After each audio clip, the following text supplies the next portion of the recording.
Hello and welcome to another episode of the Operations Toolbox podcast for business leaders. This is the podcast where we empower business leaders like you to build high-performing teams through leadership and operational excellence. I'm your host, Tanya D. Harrison, and today I really want to just pull back the curtains and share some information and a framework that I have been using for a while now. And this is the 5P framework. And this is the framework that I use within my lead ops program, which you will definitely be hearing more about this year. And basically, this is the framework that is the heart of building and leading exceptional teams. So, like I mentioned before, it's the foundation of my lead ops program, which is a unique blend of leadership development and operational excellence strategies that help leaders like you create thriving teams. During this episode, I'm going to share with you, of course, a little bit of the history of the 5Ps, but I want to break down each of these essential ingredients that are required when you would like to build a team, but not just one that meets expectations, but one that exceeds them. So let's dive in and talk a little bit about the history. Where did it come from? It definitely wasn't something that I created overnight, but it emerged from years and years of working with leaders who were great in one aspect of leadership, but struggled with another. And some of them had incredible systems, but they lacked the human touch, while others had exceptional human experience or motivators, but they struggled to create scalable processes.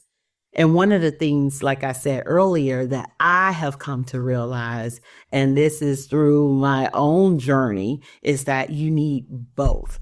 So you need to have the strong systems and you need to have the strong leadership. And this is where the 5Ps come in.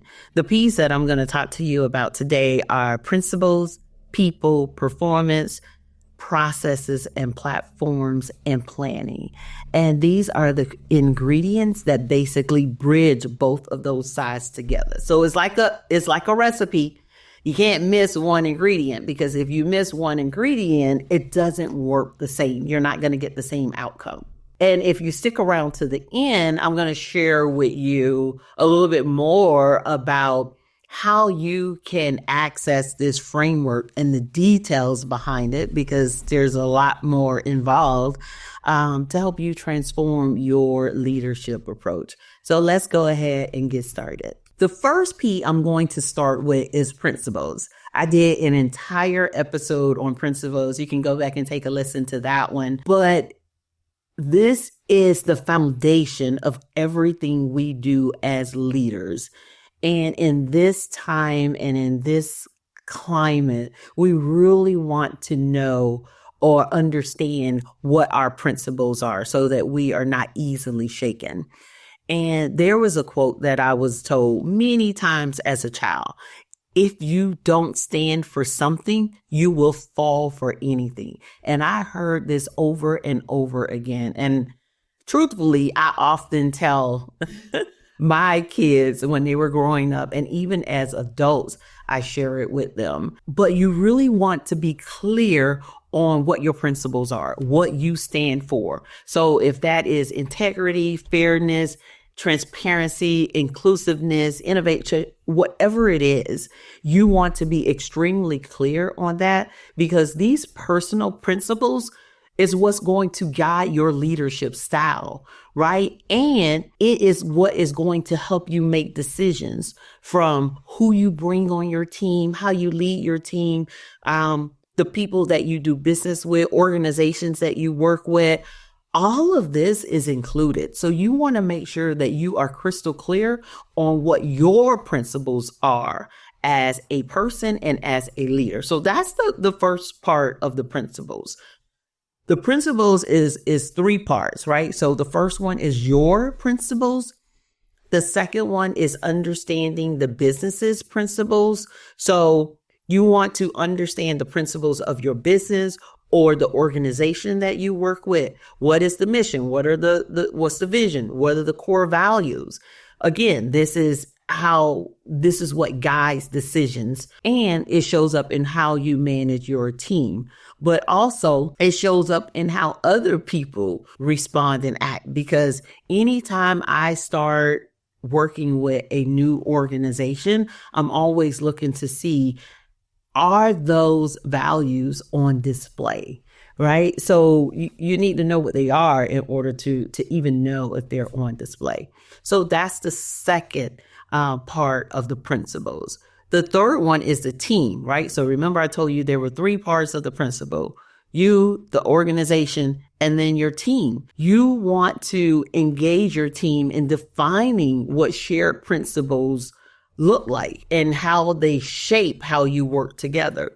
This is going to be extremely important because they will shape how you collaborate, the accountability. Are you customer centric? Like, all of these things need to be talked about. So this is definitely an exercise as a leader that you want to do with your team, making sure that you have shared principles, making sure that each of you understand how they are displayed, right? So what is an example of integrity? How would I display that? How would I, you know what I mean? How would I walk that out? If one of them is inclusiveness, what does that look like? You know, so you want to get clear on this, because when principles are clear, they serve as a compass that keeps your team grounded, even in challenging times, right? And not only that, it makes conversations a lot more easier for you to have when somebody is either displaying them or not displaying them, because you could always go back to them and have that discussion around them. So principles is number one. It's the first P. Again, in order for this to work, you got to have all P's, but this one right here is extremely important. And if I had to prioritize any of these P's, this one would be the first one. The second P is people, right? So the heart of any high performing team, the heart of a team is people. You got to have people. And I really believe that Maya Angelou said it best. She's just a great source of wisdom, you know, just her amazing life and career. But one of her famous quotes is, "I've learned that people will forget what you said, people will forget what you did, but people will never forget how you made them feel." And these words should be a guiding principle for all of us in leadership. And when you really put people first, not only is it the right thing to do, but it drives productivity. So, you know, putting people first isn't just something nice to say or just a good idea, right? It is definitely something that you want to make sure that you include, right? And there has been research done around this. A Gallup study found that companies with highly engaged employees see 21% higher profitability. It contributes directly to your bottom line. So you want to make sure that you are putting people first. This is going to help them feel seen and heard and valued. All of this goes into making sure that you are actually seeing them, listening to them, valuing what it is that they bring to the table. So making sure that people are at the heart, at the central of everything that you do is going to be extremely important. P number 3, okay, because we are a business, performance. So the third P is performance, because you can't improve what you don't measure. So you have to be tracking performance and understanding performance, and not just your teams. Again, you got to understand, this is another one that is made up of 3 parts, right? You got to understand your performance as a leader. Because remember, we lead by example. So you have to understand your performance. You have to understand your team's performance, right? Like each individual team member, and then collectively as a department, what does your performance look like? And this is your GPS for success. You're measuring these. These are like milestones, on the road to or on the journey to where it is that you want to go. So again, the first thing you want to do is understand your performance. Are you modeling the behaviors that you want to see in your team? And when we're talking about performance, a part of this, and I already know some of you leaders, you're going to be like, but are you getting rest? Are you taking time away from the office? Are you disconnecting? Right? Because one thing you don't want to happen is you don't want to be overwhelmed and burned out because your team sees that.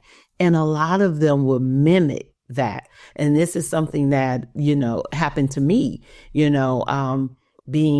I called it dedicated, but a workaholic and just working extreme hours, not disconnecting. Somebody emailed me, I'm responding on the weekend, I'm responding on vacation. And one of the things I realized is that my team was mimicking that. They weren't taking PTO time. They were overworking themselves because they saw me doing it. And once I altered my behavior, they started to alter their behavior. And the crazy thing about it is that we were able to increase our performance. So you want to make sure when we're talking about performance, not only are you getting the right things done and being productive, but also a part of getting the right things done is making sure you rest, making sure you take time off, making sure you disconnect and have some of those boundaries. And then, the same thing with your team, right? You're going to be evaluating them on some of these things. When you are evaluating your team's performance, you want to make sure that you have conveyed clear goals and objectives and they understand what your expectations are, and then you can evaluate if they're meeting them or not, and are there any gaps that require attention, and you can have these conversations with them. The third part of it, right? So I'm going to be looking at my performance as a leader. I'm going to be looking at my individual team members' performance, and then I'm going to be looking at collectively as a team. Are we accomplishing the things that we've set out to do? Right. So we're going to have, shared goals that lead up into higher level goals, organizational goals. So you definitely want to make sure that you are looking at all of this, right? So teams that set and review goals regularly, they are 42% more likely to achieve them. So you want to be having conversations around what those expectations are. And again, measuring what they are. So this could look like performance reviews, regular feedback, definitely making sure that you have clear metrics and tools to measure and identify what's working, what's not working. So get really in tune with the performance in all three of those areas. That is going to be extremely important in building this high performing team. The fourth P is processes and platforms. So these are your workflows and your systems. This is the operational backbone of your team. So even if you hire the best people, it's going to be really hard for them to be successful if they don't have the right tools in place. So your platforms and your processes, this is going to be something that you really want to make sure that your team has access for. You want to make sure that you are evaluating on a regular basis. Do they have what they need in order to be successful? It can be extremely frustrating if you have great team members that really want to do a good job, but they are held back because they don't have what they need. So make sure your processes are in place. This is your workflows, you know what I mean? Written guidelines. So if one team member isn't there, somebody else could pick up the ball and run with it. You don't want people to have to rely on just remembering or sharing information verbally, right? Also, your platforms and your systems and your tools. Does your team have the tools that they need to succeed? So this could be project management software, your CRM, communication platforms. What are the tools that they need in order to achieve the things that you have tasked them with achieving? Make sure you evaluate your current processes and your platforms and simplify where you can. Invest in tools that align with your goal. Invest in tools that's going to remove roadblocks from your team getting done what needs to get done. The fifth P and the final P is planning, because without a plan, your team is basically flying blind, and so are you. You really want to get crystal clear on the direction. You want to have clarity about where it is that you are going, making sure that you plan it out. So if you have a high level plan for your business, your team needs to see how they fit within that. They need to understand what success looks like. And a part of planning is making sure that they are a part of that, right? So here's the goal. Here's where we're going as a business or organization. Here's what it is that we want to accomplish. Having those conversations with them, because they're the ones that's doing the work. So I'm pretty sure that they could come up with some really good ideas of how you can accomplish what it is that you need to accomplish, and laying that out in a plan, making sure that it is communicated throughout your entire team, making sure not only do they understand what success looks like as a team, but they understand what success looks like as an individual. How do I contribute to the overall goal? What is the plan for me and being successful and as a part of this big overarching plan? So, when you plan with your team, you're not just giving them a road map, but you're fostering buy-in and ownership, right? They were a part of it. Now they own it. This is theirs. This isn't just you giving them something or dictating. This is them being a part of it. So those are the 5 Ps. And when you bring it all together, you got your principles, people, performance, processes, and platforms and planning. These are the key ingredients that transform your ordinary team into high performing powerhouses. Each P builds on each other. So what it does is it creates a holistic framework for leadership excellence. So are you ready to implement the 5P framework in your leadership? If the answer is yes, you can send me a text message, an email, or you can get on my email list where I'm going to be sharing more information, right? Because this is a part of building high performing teams, right? So think about it. Start implementing what you can where you are. You may have some elements already implemented. You may be using some of these. You may just need to tighten up some things or add some things in, but make sure you have all 5 of these P's. This is these are the key ingredients. And I'm telling you from more than 25 years of experience, you need to have leadership and operations combined when we're talking about high performing teams. All right. So thank you for tuning in to this episode of the Operations Toolbox podcast for business leaders. Don't forget to subscribe, leave us a review, share this episode with other leaders looking to elevate their teams, looking to add to their toolbox. And until next time, keep leading with intention and operational excellence. Have a great day.